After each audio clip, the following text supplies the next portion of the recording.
जय श्री कृष्णा गाइज। सुबह सुबह फौजी साहब ने कान्हा जी की पूजा की और मैं इतनी देर में उठ के आई तो बोले फौजी साहब बोले अभी तू स्नान नहीं किया, और मैंने कान्हा जी को हलवा बना दिया और कान्हा जी को भोग लगा देता हूँ। मैं ठीक है आप लगा दो जब तक कि हमारा पार्सल आ गया। और ये क्योंकि फौजी जो भी कोई यहाँ से पोस्टिंग जाता है उसके लिए ये अटैची, उसको अटैची देते हैं गिफ्ट में। फिर मैंने एक उन्हें चाय चढ़ा दी, फिर फौजी साहब के लिए मैंने ब्रेकफास्ट डाला। और फौजी साहब मैं बोली स्टूल पे बैठ के कर लो, बोले नहीं मैं नीचे बैठ के करूँगा। मैं को क्या आप नीचे कर लो बैठ के।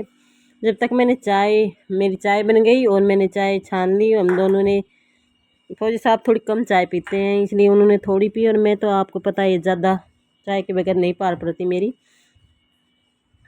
जब तक मेरी दोनों के लिए चाय छान कर मैंने लाई और फौजी साहब अपनी चाय पी ली और मैंने भी पी ली। पीने के बाद फौजी साहब तैयार हो गए और अपनी ड्यूटी चले गए। इनका टाइम 9:30 बजे है ऑफिस का। फिर मैं स्नान करने के बाद आई और कान्हा जी की पूजा की, और कान्हा जी की पूजा करने के बाद मैं रोटी बनाई। और रोटी बनाने के बाद मैंने कान्हा जी को 2 रोटी का भोग लगाया। उस रोटी के ऊपर शक्कर डाला, मक्खन डाल के, और कान्हा जी को भोग लगाती हूँ सुबह सुबह के टाइम में। तो ऐसे कोई दूध या मक्खन, मिश्री, हलवा किसी का भी लगा देती हूँ। और फिर 11 बजे का टाइम होता है जब कान्हा जी को 2 रोटी ज़रूर सुबह सुबह बनाकर 2 रोटी का भोग लगाती हूँ, क्योंकि 11 को छोड़कर मैं हर बार 2 रोटी ही बनाती हूँ और कान्हा जी को अर्पित करती हूँ।